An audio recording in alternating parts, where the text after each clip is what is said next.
सूरज अब भी पूरी तरह निकला भी नहीं था। पूरब की तरफ हल्की नारंगी रेखा आसमान पर फैल रही थी और गांव के बाहर फैले कूड़े के मैदान में एक अकेली परछाई झुकी हुई दिखाई दे रही थी। उस आदमी का नाम था रफीकत। दुबला पतला शरीर, फटी हुई कमीज और कंधे पर टंगा हुआ पुराना बोरा जिसमें जिंदगी के बचे खुचे टुकड़े जमा होते थे। गांव वाले उसे किसी नाम से नहीं बुलाते थे, कभी कबाड़ी, कभी निकम्मा, तो कभी बस तिरस्कार भरी नजर से देखते हुए बिना कुछ कहे आगे बढ़ जाते थे। बच्चे हंसते थे, देखो कूड़ा उठाने वाला फिर आ गया। रफीका कुछ नहीं कहता था, न गुस्सा न जवाब, बस अपनी नजर जमीन पर टिकाए धीरे धीरे आगे बढ़ जाता, क्योंकि वह जानता था जवाब देने की ताकत पेट भरा होने से आती है। उसका घर, अगर उसे घर कहा जाए तो गांव के आखिरी छोर पर टूटी हुई झोपड़ी, एक दरवाजा जो ठीक से बंद नहीं होता था और भीतर न चूल्हा न दिया न कोई इंतजार करने वाला। पत्नी नुसरत सालों पहले 2 बच्चों को लेकर अपने मायके चली गई थी। उस दिन उसने बस इतना कहा था, मैं इस जिंदगी में बच्चों को बड़ा नहीं कर सकती,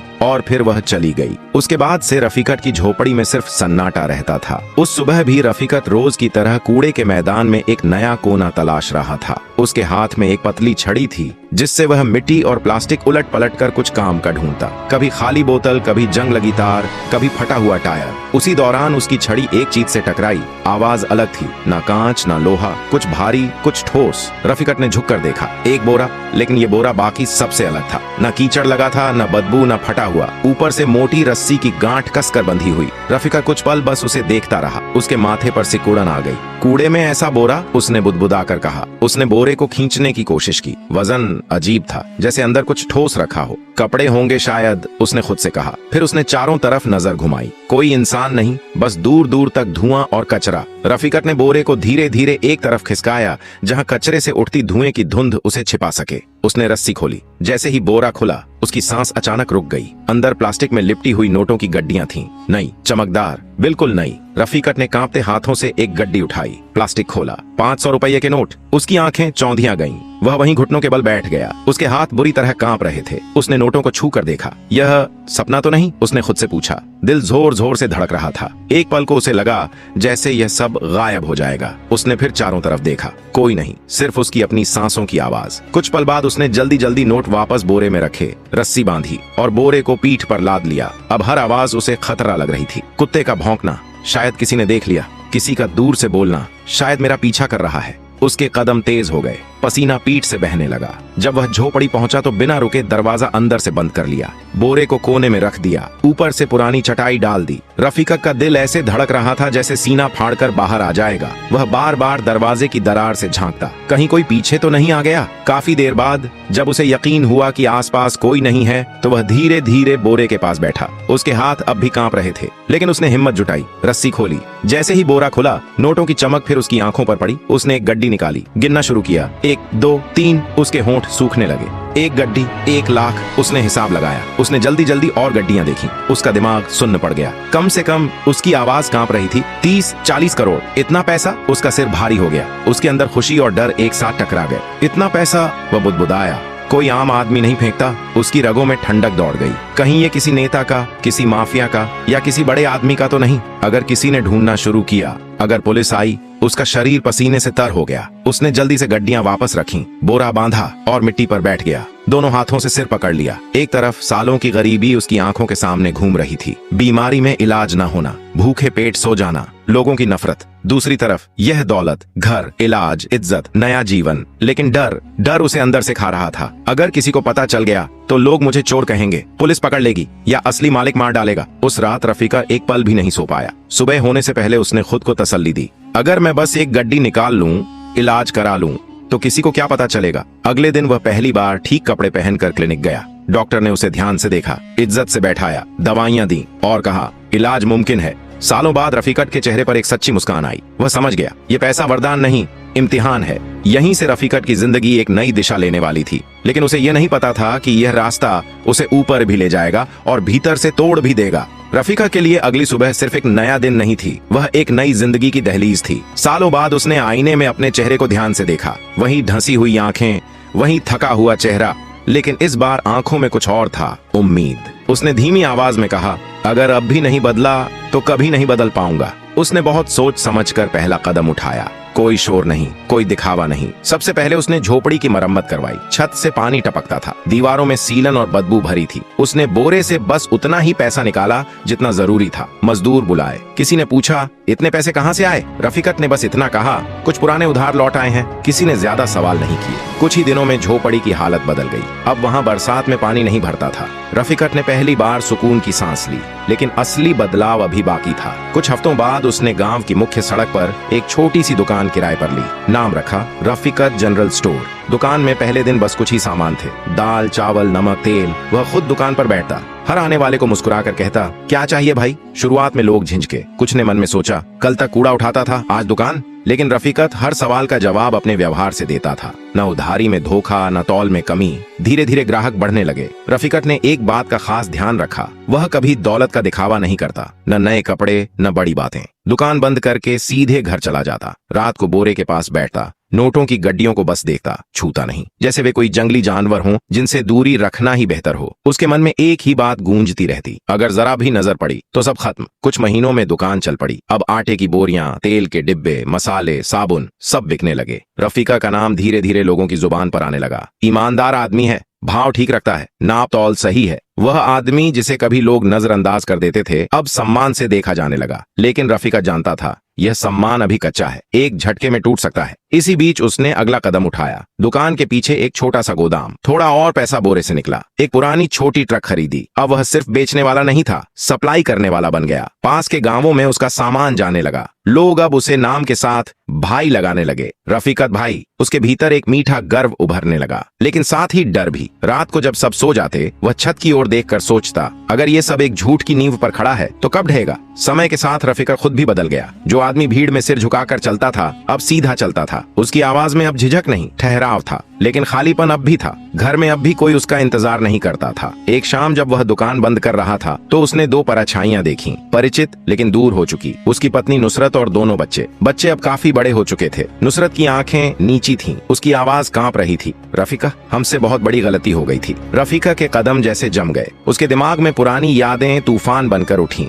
भूख, बीमारी, तिरस्कार। वह रात जब नुसरत बच्चों को लेकर चली गई थी, बच्चों ने आगे बढ़कर कहा, अब्बा हमें माफ कर दो। रफीकत का दिल टूटता हुआ फिर से जुड़ने लगा, लेकिन भीतर एक सवाल तेजी से चुभा, क्या ये वापसी प्यार की है या दौलत की? उसने ठंडी आवाज में कहा, जब मैं खाली हाथ था तब तुम सब चले गए, आज मेरे पास कुछ है तो लौट आए। नुसरत रो पड़ी, हमें माफ कर दो, हम मजबूर थे। रफीकत चुप रहा। काफी देर बाद उसने कहा, बच्चे मेरे हैं, उनकी जिम्मेदारी मैं निभाऊंगा, लेकिन हमारे बीच जो दरार पड़ी है वह अब नहीं भर सकती। नुसरत कुछ नहीं बोली। बच्चों की आंखों में सुकून था, कम से कम पिता तो लौट आया। लेकिन रफीका का दिल फिर से भारी हो गया। उस रात वह देर तक बोरे के पास बैठा रहा, जैसे वह बोरा उससे सवाल कर रहा हो, मैं तुम्हें ऊपर ला रहा हूँ, लेकिन क्या मैं तुम्हें अंदर से तोड़ रहा हूँ? रफीकत ने धीमी आवाज में कहा, अगर यह पैसा मुझे इंसान से पत्थर बना दे तो ऐसी दौलत किस काम की? बाहर हवा चल रही थी, झोपड़ी की दीवारों पर परछाइयां कांप रही थीं, और रफीकत समझ चुका था, असली लड़ाई अब शुरू होने वाली है। क्योंकि दौलत मिलना सबसे आसान होता है, उसके साथ जिंदा रहना सबसे मुश्किल। वक्त आगे बढ़ रहा था, लेकिन रफीकत के भीतर कुछ ऐसा था जो हर दिन और भारी होता जा रहा था। बाहर से देखने वालों को सब कुछ ठीक लगता, दुकान चल रही थी, गोदाम से माल जा रहा था, लोग इज्जत से रफीक भाई कहते थे। लेकिन हर रात जब अंधेरा गहराता, रफीक के भीतर एक अजीब बेचैनी जाग जाती। रात का सन्नाटा अब उसे डराने लगा था। झोपड़ी की हर चरमराहट, हर हवा की आवाज उसे किसी आहट जैसी लगती। वह उठकर बार बार दरवाजा देखता, ताले को छूकर तसल्ली करता कि सब बंद है। फिर धीरे धीरे उस कोने की तरफ बढ़ता जहां वह बोरा रखा था। वह बोरा अब सिर्फ कपड़े का टुकड़ा नहीं था, वह उसके डर, उसकी उम्मीद और उसकी किस्मत तीनों बन चुका था। एक रात वह बोरा खोलकर नोटों को देख रहा था। पहले वे नोट उसे रोशनी जैसे लगते थे, अब वही चमक उसे आंखों में चुभती थी। उसे लगा जैसे हर नोट उसे घूर रहा हो, जैसे पूछ रहा हो, तू हमें कब तक छुपाएगा? रफीका ने बोरा बंद कर दिया और फुसफुसाकर बोला, तुम मुझे ऊपर भी ले जा सकते हो और नीचे भी गिरा सकते हो। उसी हफ्ते एक शाम वह घर लौटा तो देखा कुछ लोग आंगन में खड़े थे। गांव के दो बुजुर्ग और एक अजनबी आदमी। अजनबी ने साधारण कपड़े पहने थे, लेकिन उसकी आंखें बहुत ध्यान से सब कुछ देख रही थीं। आप ही रफीकत हैं? उसने पूछा। रफीका का दिल धक से रह गया। जी, उसने संभल कर कहा। कुछ पूछताछ थी? आदमी बोला। परेशान होने की जरूरत नहीं, पूछताछ। वह शब्द रफीका के भीतर हथौड़े की तरह गिरा। उन्होंने इधर उधर की बातें की, दुकान, कारोबार, गोदाम। रफीकत ने सबका जवाब साधारण ढंग से दिया। कोई सवाल सीधे बोरे पर नहीं आया, लेकिन जब वह आदमी जाने लगा तो रफीकत ने उसकी नजर उस कोने पर जाते देखी, बस एक पल के लिए। पर वह पल रफीक के लिए काफी था। उस रात वह सो नहीं सका। अगले दिन दुकान पर उसका मन नहीं लगा। ग्राहक सामान मांगते रहे और वह बिल बनाता रहा, लेकिन उसका दिमाग कहीं और था। क्या वे संदेह करने लगे हैं? क्या किसी ने कुछ देख लिया? उस शाम वह जल्दी घर लौट आया, बोरा खोला। नोट अब भी वहीं थे, लेकिन अब वे उसे भारी लग रहे थे, जैसे किसी की अमानत। उसी रात टीवी पर खबर चल रही थी। रफीका यूं ही चैनल बदल रहा था कि अचानक एक आवाज ने उसके हाथ रोक दिए। Breaking news! उसका दिल जोर से धड़क उठा। एंकर बोल रहा था, पिछले महीने शहर के एक प्रभावशाली नेता के घर हुई बड़ी चोरी के मामले में अब भी करोड़ों रुपए बरामद नहीं हो पाए हैं। रफीकत की सांस अटक गई। पुलिस का कहना है कि चोर भागते वक्त पैसे कहीं छुपा गया था। टीवी पर तस्वीरें बदल रही थीं। पुलिस, छापे, बयान। रफीकत का शरीर ठंडा पड़ गया। उसके दिमाग में एक ही तस्वीर उभरी, कूड़े का मैदान, वह बोरा, वह रस्सी। क्या ये वही पैसे हैं? उसने खुद से पूछा। एंकर आगे बोला, कुछ छोटे बंडल शायद कभी ना मिले, लेकिन जांच जारी है। छोटे बंडल, वह शब्द रफीकत के कानों में गूंजता रहा। मतलब शायद उसका बोरा अब भी छुपा हुआ है। यह सोचकर उसके भीतर दो भाव टकराए, राहत और डर। उस रात उसने खुद से कहा, अब बहुत हो चुका। या तो यह पैसा मुझे खा जाएगा या मैं इसे सही रास्ते पर लगाऊंगा। लेकिन क्या सही रास्ता? पुलिस को देना तो सवाल होंगे, पूछताछ होगी, शक होगा।